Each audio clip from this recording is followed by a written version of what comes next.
Depois de 6 anos. Depois de ela ter me deixado num quarto de hospital com uma bolsa de quimioterapia no braço e uma carta em cima da mesa de cabeceira. Depois de minha própria filha ter bloqueado meu número como se eu fosse um estranho perigoso. Depois de eu ter aprendido, sozinho e com dor, o que significa continuar vivo quando as pessoas que você mais amava decidiram que você já era passado. Depois de tudo isso, ela apareceu na porta do meu apartamento num sábado de manhã. Cabelo diferente. Roupa cara. O mesmo sorriso de sempre. Aquele que eu aprendi a amar durante 22 anos de casamento. Fiquei parado no batente, segurando a xícara de café, sem conseguir dizer uma palavra. E ela disse, com aquela voz que eu ainda ouvia nos meus sonhos às vezes: "Eu soube que você estava vivo. Precisamos conversar. Precisamos conversar." Depois de 6 anos de silêncio absoluto. Depois de uma carta deixada na mesa de cabeceira de hospital. Depois de número bloqueado. De endereço mudado sem aviso. De ausência tão completa que por um tempo eu me perguntei se tinha sido real ou se eu tinha inventado aquela família inteira durante algum delírio da químio. Ela queria conversar. Mas o que ela não sabia, o que ela claramente não esperava encontrar do outro lado daquela porta, era que o homem que ela tinha deixado para morrer sozinho, num quarto de hospital, não existia mais. Esse homem tinha ficado para trás junto com os tubos de quimioterapia e a carta dobrada debaixo do travesseiro. O homem que estava na porta agora era outro. E esse outro tinha muita coisa para dizer. Só que não naquele momento. Não daquele jeito. Não do lado de dentro de uma porta que ela esperava que eu abrisse de novo só porque ela resolveu aparecer. Olhei para ela por um tempo longo, o suficiente para ela começar a ficar desconfortável. E então disse: "Você vai entrar ou prefere que eu conte aqui na porta mesmo o que aconteceu depois que você foi embora?" O sorriso dela vacilou. E foi nesse momento que eu soube que a conversa que estava prestes a acontecer não seria nada do que ela tinha planejado. 6 anos separam dois momentos desta história. E tudo o que aconteceu entre eles é o que ninguém esperava. Meu nome é Antônio. Tenho 54 anos. Sou técnico de manutenção industrial. Trabalho com máquinas há 30 anos. E sempre fui o tipo de homem que resolve problema com a mão, não com a boca. Cresci numa família simples do interior de São Paulo, onde reclamar era fraqueza e trabalhar era a única linguagem que todo mundo entendia. Aprendi cedo que homem que presta não some quando fica difícil. Fica, enfrenta, carrega. Foi esse homem que eu tentei ser durante toda a minha vida adulta. E foi exatamente esse homem que minha mulher e minha filha abandonaram no dia em que ficou mais difícil do que tudo que eu já tinha enfrentado antes. Mas antes de chegar naquele quarto de hospital, preciso que você entenda o que eu tinha. Porque você só entende o peso de uma perda quando sabe o que existia antes dela. Conheci Cláudia em 1998, numa festa de aniversário de um colega de trabalho. Ela tinha 26 anos, cabelo escuro até os ombros, risada fácil, e uma forma de olhar para as pessoas como se elas fossem a coisa mais interessante da sala. Quando ela me olhou assim pela primeira vez, eu não soube o que fazer com aquilo. Fiquei vermelho como adolescente e fingi que estava procurando alguma coisa na mesa de frios. Namoramos 2 anos. Casamos em 2000, numa cerimônia simples num sítio alugado, com churrasco e forró até de madrugada. Não tínhamos muito dinheiro, mas tínhamos planos. E plano de jovem vale mais do que dinheiro porque ainda não foi testado pela vida. Nossa filha, Beatriz, nasceu em 2002. Eu estava na sala de espera quando a enfermeira saiu e disse que era menina. E chorei de um jeito que só chorei mais 2 vezes na vida. Entrei no quarto, peguei aquele pacote de vida nos braços, olhei para aquele rosto minúsculo e pensei com uma clareza que nunca tinha sentido antes. Agora eu entendo por que estou aqui. Os anos que se seguiram foram anos de construção. E de um erro que eu só fui entender quando já era tarde demais.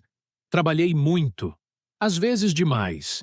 Tinha fins de semana de hora extra, tinha viagens para outras plantas da empresa, tinha um cansaço que chegava em casa antes de mim.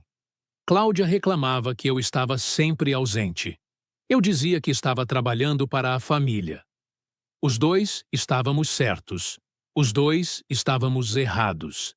Mas nenhum de nós tinha coragem de sentar e dizer a verdade em voz alta, que estávamos nos tornando estranhos com endereço igual. A Beatriz cresceu parecida com a mãe no rosto e comigo no jeito quieto de observar as coisas antes de falar. Na adolescência foi ficando mais fechada. Coisa de idade. Eu dizia para mim mesmo. Tentei me aproximar do jeito que eu sabia, que era fazendo coisas. Consertei a bicicleta dela sem ser pedido. Ensinei a trocar pneu de carro. Ajudei com trabalhos de escola sobre como funcionam os motores. Ela aceitava com aquela paciência educada de filha que ama o pai, mas não sabe como cruzar a distância que foi crescendo entre os dois sem que nenhum percebesse direito. Eu devia ter percebido antes. Devia ter percebido muita coisa antes. Mas eu ainda não sabia o que estava por vir. Talvez você já esteja percebendo algo que eu mesmo demorei anos para enxergar. O diagnóstico veio numa terça-feira de março de 2017. Eu tinha 50 anos.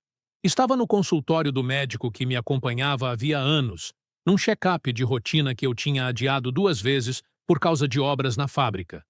O doutor entrou com aquela expressão que os médicos treinam para manter neutra, mas que a gente aprende a ler quando precisa. Linfoma, estágio 3. Ele falou outras coisas depois. Falou sobre protocolos, sobre chances, sobre próximos passos. Eu ouvi tudo de dentro de um tubo de vidro, com aquela sensação de que as palavras estavam chegando amortecidas, o volume do mundo baixado pela metade de uma hora para a outra. Dirigi de volta para casa sozinho. Fiquei sentado no carro na garagem por quase 20 minutos antes de conseguir entrar. Quando contei para a Cláudia, ela ficou branca. Pegou minha mão com as 2 mãos. Disse que ia ficar ao meu lado. Disse que íamos enfrentar juntos, que era isso que casamento significava, que não ia me deixar passar por aquilo sozinho. Beatriz, que já tinha 15 anos, ficou em silêncio no canto da sala com aquele olhar de quem está processando uma coisa grande demais para o tamanho que ainda tem. Naquela noite, deitado no escuro ao lado da Cláudia, ouvi ela chorando baixinho, achando que eu estava dormindo. Coloquei a mão na dela devagar. Ela apertou com força. Fechei os olhos e pensei, tudo bem, vai ser difícil, mas vai dar certo. Tenho elas. Eu estava completamente errado. E pagaria caro por aquela certeza. O tratamento começou em abril. Quimioterapia, ciclos longos, com intervalos que eram menos descanso e mais sobrevivência em câmera lenta. O corpo vai ficando outro durante esse processo. Um corpo que você não reconhece no espelho, que não obedece da forma que sempre obedeceu, que cansa de coisas que antes eram automáticas como respirar. Perdi o cabelo no 2º mês. Perdi 12 quilos. Perdi a disposição que sempre definiu quem eu era. Aquele homem que chegava primeiro e saía por último, que carregava sem reclamar, que nunca precisou de ninguém para se manter de pé. Mas o que eu não estava preparado para perder era a única coisa que eu achava que nunca perderia. A Cláudia foi sumindo. Não de forma dramática. Era sutil, do tipo que é fácil ignorar quando você está ocupado demais, tentando sobreviver. Ela passava mais tempo fora de casa. Quando estava, ficava no celular com aquela concentração de quem está numa conversa que não pode ser interrompida. As visitas ao hospital foram ficando mais curtas. As desculpas foram ficando mais elaboradas e, ao mesmo tempo, mais vazias, como se ela já não se importasse tanto em fazer parecer verdade. Tentei falar uma vez. Foi num domingo depois de uma sessão pesada. Eu estava deitado na cama com aquela tontura que a químio deixa, aquela sensação de que o chão está levemente inclinado mesmo com você parado, e ela estava arrumando a bolsa para sair. Movimentos rápidos, sem olhar para mim. Você podia ficar hoje, eu disse. A voz saiu mais fraca do que eu queria. Ela parou. Me olhou com uma expressão que eu não soube decodificar na hora, mas que hoje reconheço com clareza absoluta. Era a expressão de alguém que já tomou uma decisão interior, mas ainda não encontrou a hora de pronunciar em voz alta. Tenho um compromisso, ela disse. Você precisa de alguma coisa antes de eu ir? Precisava. Precisava que ela ficasse e sentasse na beirada da cama e colocasse a mão na minha, como tinha feito naquela primeira noite depois do diagnóstico. Precisava que ela me olhasse, como quem ainda acredita que o que está do outro lado vale a espera. Precisava que ela me lembrasse por que eu estava lutando para continuar aqui quando meu corpo inteiro pedia para descansar de tudo. Mas não disse nada disso. Não, eu disse. Pode ir. E ela foi. Devia ter percebido naquele momento, mas não percebi. Ou não quis. Quando você ama alguém por 20 anos, o cérebro cria sistemas de proteção sofisticados. Você encontra explicação para tudo porque a alternativa é grande demais para olhar de frente. Mas o que viria a seguir não tinha explicação que coubesse em lugar nenhum. Eu ainda não sabia o que estava por vir. Mas alguma parte de mim já sabia. Sempre sabe, antes da cabeça admitir. A carta estava em cima da mesa de cabeceira numa manhã de setembro de 2017. Eu estava internado para o 5º ciclo. Cláudia tinha me levado. Tinha ficado enquanto colocaram o acesso venoso. Tinha dito que ia buscar um café e voltar. Não voltou. A enfermeira encontrou a carta quando arrumou o quarto, 2 horas depois. Me trouxe sem dizer nada, com aquele cuidado profissional de quem já viu coisas que nunca deveria ter que presenciar no trabalho. A letra da Cláudia. Aquela letra redonda que eu conhecia de bilhetinhos deixados na geladeira durante 22 anos, de cartões de aniversário, de listas de mercado rabiscadas com pressa, de quem tem a vida ocupada. Ela escreveu que não aguentava mais. Que tinha tentado, mas que ver aquilo tudo estava destruindo ela também. Que precisava se preservar. Que havia encontrado alguém que a fazia sentir que a vida ainda podia ser leve. Que me desejava força. Que sentia muito. Que sentia muito. 22 anos de casamento. Uma filha criada juntos. Uma vida inteira construída conta a conta, fim de semana a fim de semana. E ela sentia muito. Fiquei olhando para aquela folha por um tempo que não sei medir. A bolsa de quimioterapia pingava no meu braço no ritmo de sempre. A máquina ao lado da cama apitava. Lá fora, no corredor, alguém falava no telefone com uma voz animada. A vida continuava acontecendo como se nada tivesse mudado. Dobrei a carta com cuidado. Coloquei debaixo do travesseiro. E fiquei olhando para o teto até a sessão acabar. Não chorei. Não naquele dia. Chorar exige energia. E naquele momento eu precisava de cada grama de energia que me restava para algo mais urgente do que a dor. Para continuar vivo. Nos dias seguintes, tentei ligar para a Cláudia 12 vezes. Caixa de mensagem. Mandei mensagens. Sem resposta. Liguei para o celular da Beatriz. Caixa de mensagem também.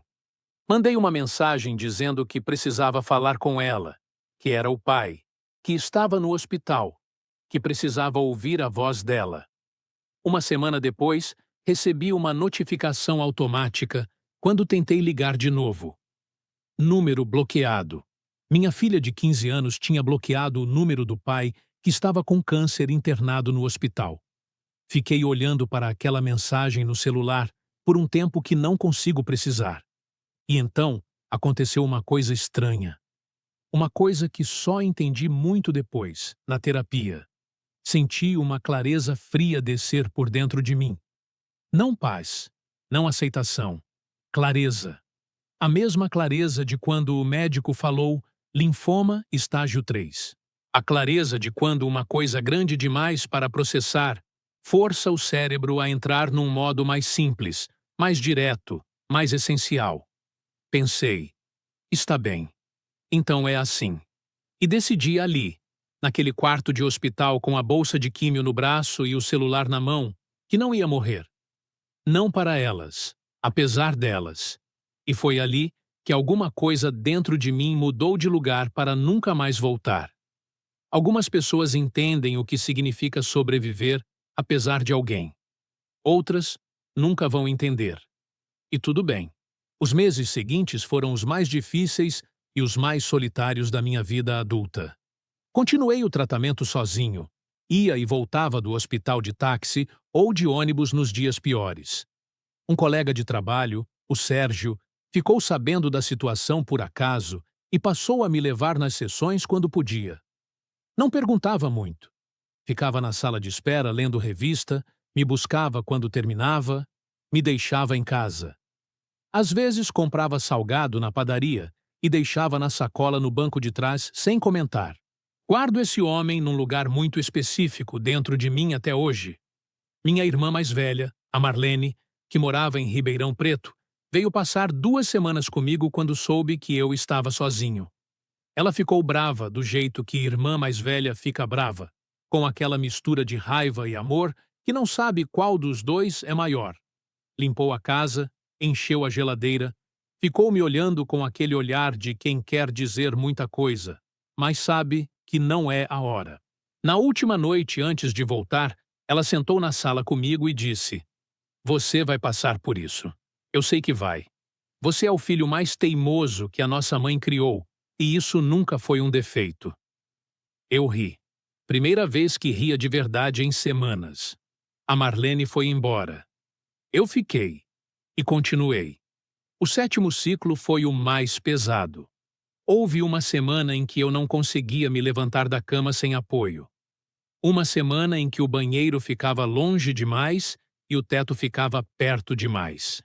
Uma semana em que pensei, com uma honestidade que assusta quando você lembra dela mais tarde, que talvez fosse mais fácil parar. Mas pensei na Marlene. Pensei no Sérgio na sala de espera com a revista. Pensei na minha mãe, que morreu aos 78 anos, sem nunca ter desistido de nada que valesse a pena. E pensei, com aquela raiva quieta que tinha se instalado em mim desde a carta: não vou dar essa satisfação. Me levantei. Fui ao banheiro me apoiando na parede. Bebi água. Voltei para a cama. No dia seguinte fiz a mesma coisa. E no seguinte. O último exame veio em março de 2019. 2 anos depois do diagnóstico. O médico entrou com uma expressão diferente daquela primeira vez. Menos pesada. Quase leve. "Os números estão muito bons, Antônio", ele disse. A resposta ao tratamento foi excelente. Vamos continuar o monitoramento. Mas o que estou vendo aqui é muito positivo. Saí do consultório, fui até o carro, sentei no banco do motorista e chorei. Não aquele choro contido de quando você está tentando se manter inteiro. O outro. O que vem de um lugar fundo que ficou fechado por muito tempo. O acúmulo de 2 anos de dor e medo, e solidão e raiva e determinação, e todas as manhãs em que eu me levantei, sem ter certeza se ia conseguir, mas me levantei mesmo assim. Chorei por um tempo que não controlei. Depois limpei o rosto, liguei o carro e fui almoçar num restaurante que eu gostava, e há 2 anos não ia porque estava sempre cansado ou enjoado, ou simplesmente sem motivo suficiente para fazer algo bom para mim mesmo. Pedi o prato que eu queria. Comi devagar. Tomei café. E pensei, agora começa outra coisa. O que veio depois, eu não esperava. E o que eu encontrei nessa nova vida mudaria tudo o que eu achava que tinha perdido para sempre. Nos 2 anos seguintes, reconstruí tudo do zero. Não a vida que eu tinha antes. Essa estava encerrada, e eu tinha aprendido a aceitar o encerramento.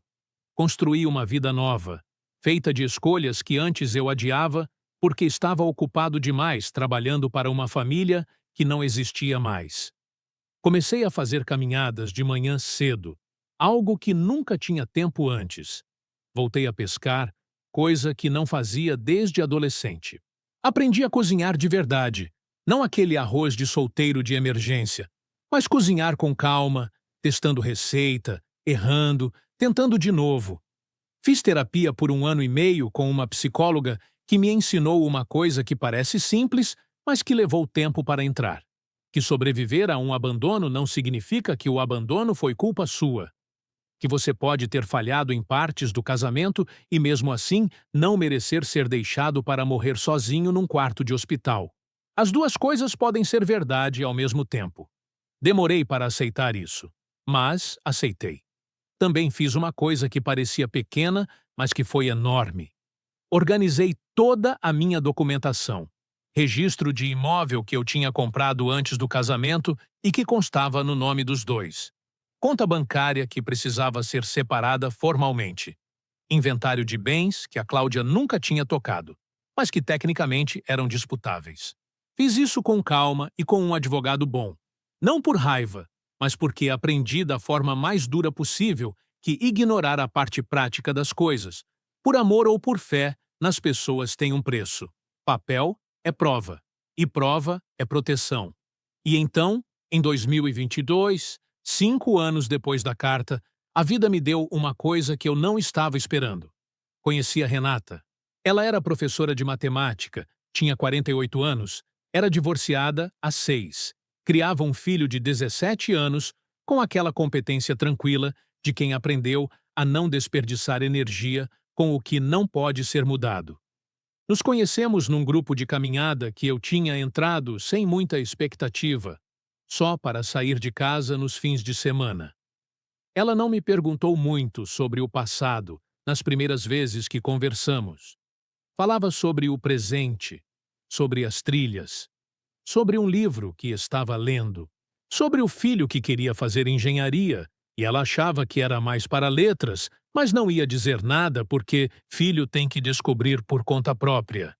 Eu gostei daquela leveza. Fomos ficando próximos devagar, com aquela calma de quem já viveu o suficiente para saber que pressa em relacionamento é sinal de medo, não de amor. Num sábado de julho de 2022, depois de uma trilha longa, sentamos num bar pequeno e conversamos por 3 horas sobre tudo e nada. Na saída, ela disse: "Você é uma pessoa boa, Antônio. Dá para ver." Não disse nada naquele momento, mas guardei, porque fazia muito tempo que alguém me via. E então veio o sábado de manhã de março de 2023. A Cláudia na minha porta. Eu precisava que você soubesse de tudo isso antes de entender o que aconteceu naquela conversa. Porque o homem que abriu aquela porta não era o mesmo que ela tinha deixado. E ela foi descobrindo isso aos poucos, sentada na minha sala, com uma xícara de café que eu ofereci porque fui criado para ser educado mesmo quando não quero ser. Ela começou dizendo que tinha ficado sabendo que eu estava vivo e bem através de uma prima em comum, que tinha ficado sem notícias por anos e que em algum momento tinha ouvido um boato de que eu não tinha resistido ao tratamento. "Eu achei que você tinha morrido", ela disse. "E quando soube que estava vivo, eu precisei vir." "Por quê?" perguntei. Ela ficou em silêncio por um momento. "Porque eu precisava saber como você estava." "Agora você sabe", eu disse. "Estou bem." "Antônio." "Cláudia." Falei o nome dela com uma calma que surpreendeu até a mim. "Você me deixou num quarto de hospital com uma carta em cima da mesa de cabeceira, com uma bolsa de quimioterapia no braço, e foi embora." Ela baixou os olhos. "Minha filha bloqueou meu número." Continuei. "Eu liguei 12 vezes. Mandei mensagem dizendo que estava no hospital e precisava ouvir a voz dela. E recebi notificação de número bloqueado." Ela era muito jovem. Cláudia disse baixinho. Ela estava com medo. Eu também estava com medo, eu disse. A diferença é que eu não tinha ninguém. O silêncio que se seguiu foi o tipo de silêncio que ocupa espaço de verdade. Aquele que não é ausência de palavras, mas presença de tudo que não pode ser desfeito. Eu errei. ela disse finalmente. Eu sei que errei. Olhei para ela por um tempo longo. Essa mulher que eu tinha amado por 22 anos, que tinha me dado uma filha, que tinha prometido ficar, e não ficou quando ficou, ficou de verdade. E percebi uma coisa. Eu não estava com raiva. A raiva tinha ido embora em algum ponto dos últimos 6 anos, tão devagar que eu não tinha percebido quando exatamente saiu. O que restava não era raiva. Era algo mais simples e mais definitivo. Era a distância. A distância de quem passou pelo fogo e saiu do outro lado com cicatrizes que não doem mais, mas que marcam onde você esteve. Eu sei que você sabe, eu disse. E eu aceito o pedido de desculpa. Mas não é isso que você veio buscar aqui, é? Ela me olhou. O que você quer de verdade, Cláudia? Ela ficou em silêncio por um tempo. E então disse uma coisa que eu confesso que não esperava. Eu queria saber se você estava bem. Só isso. Estudei o rosto dela por um longo momento. Procurando a mentira, o interesse disfarçado, o cálculo por trás das palavras. Não encontrei nada disso. Encontrei cansaço. E algo que se parecia muito com culpa, que ficou guardada por tempo demais. Estou bem, eu disse. Melhor do que estava. Você parece, ela disse, e pela primeira vez desde que tinha chegado, sorriu de verdade. Você parece bem, Antônio. Ela foi embora 20 minutos depois. Não houve abraço, não houve promessas, não houve nenhum tipo de reconciliação dramática. Foi 2 adultos sentados numa sala comum, reconhecendo uma verdade que os dois sabiam e que nenhum dos dois ia conseguir mudar. Fechei a porta depois que ela saiu. Fiquei um momento parado no corredor. E então liguei para a Renata e perguntei se ela queria almoçar. A Beatriz me ligou 3 meses depois. Eu não esperava. Tinha parado de esperar esse telefonema num ponto dos últimos anos que eu não saberia precisar. Ela tinha 21 anos. A voz era de adulta, daquela adulta que ainda carrega a menina dentro, e às vezes as duas aparecem ao mesmo tempo. Pai, ela disse, e parou. Eu esperei. Eu soube que a mamãe foi te ver, ela disse, e fiquei com vontade de ligar. Estou aqui, eu disse. Você ficou doente e eu bloqueei seu número, ela disse. A voz estava firme, mas eu conhecia ela bem o suficiente para saber o que estava embaixo daquela firmeza. Eu era jovem. Eu estava com medo. Eu sei que isso não explica. Não explica, eu disse. Mas eu ouço. Ela ficou em silêncio por um momento. Você sobreviveu, ela disse.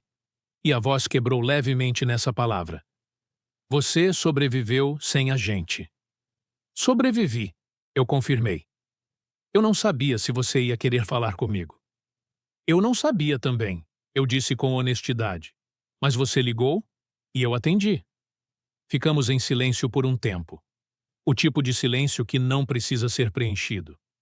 Posso te ligar de novo? Ela perguntou. Pensei por um momento real. Não por protocolo. Não por educação. Pensei de verdade. Pode, eu disse. E foi tudo. Não foi a grande cena de reconciliação com música de fundo. Não houve choro convulsivo. Não houve promessas de que tudo ia ser como antes. Não houve o tipo de final que a gente imagina quando pensa nessas histórias.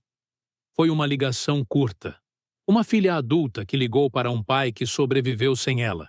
Um pai que atendeu porque decidiu que carregar ódio por mais 6 anos era um desperdício de tempo, que aprendeu a valorizar de forma diferente depois de 2 anos lutando para ter mais dele. Às vezes, recomeço começa assim. Sem fanfarra. Sem garantias. Com uma ligação atendida. Hoje eu tenho 54 anos. Estou em remissão há 4 anos. Caminho toda manhã às 6 horas na trilha perto de casa. Com o mesmo tênis surrado que preciso trocar, mas não troco porque ficou com gosto de rotina boa. A Renata está na minha vida. Não moramos juntos ainda? Talvez um dia, talvez não. Nenhum dos dois tem pressa, e os dois sabemos por que não ter pressa é uma conquista e não uma fraqueza. A Beatriz liga de vez em quando. Às vezes conversa longa, às vezes só um áudio rápido contando alguma coisa do dia. Estamos construindo algo novo, com fundação diferente da que foi destruída, mais honesta e mais frágil ao mesmo tempo, do jeito que as coisas reais costumam ser. A Cláudia eu não tornei a ver depois daquele sábado. Não há raiva, não há saudade, há distância, e distância às vezes é a coisa mais saudável que dois adultos podem oferecer um ao outro. O Sérgio ainda trabalha comigo. Todo mês de setembro eu levo um salgado para deixar no banco de trás do carro dele sem comentar. Ele nunca perguntou por quê. Acho que ele sabe. E a Marlene liga toda domingo de manhã. Pontual. Sem falta. Às vezes a gente sobrevive por causa das pessoas que ficam. Às vezes sobrevive apesar das que vão. E às vezes, quando você tem sorte suficiente e teimosia suficiente e raiva suficiente na medida certa, você sobrevive porque algo dentro de você decidiu que não ia deixar a história terminar no capítulo mais feio. Esse algo não tem nome bonito. Não é fé, não é força, não é coragem no sentido heróico. É só uma voz pequena que diz: ainda não. E você escuta. Se você está ouvindo isso e já foi abandonado quando mais precisava, seja por quem foi, seja como foi, eu não vou te dizer que vai passar fácil. Não vai. Mas vou te dizer o que aprendi. A ausência de quem deveria ter ficado não define o que você vale. Define o que eles não conseguiram aguentar. São coisas muito diferentes. Se você já foi esse que ficou segurando sozinho enquanto a vida desabava, me conta nos comentários. Não para comparar dor, porque dor não tem tamanho fixo. Mas porque às vezes só saber que alguém do outro lado entende já muda o peso da coisa. Eu leio tudo,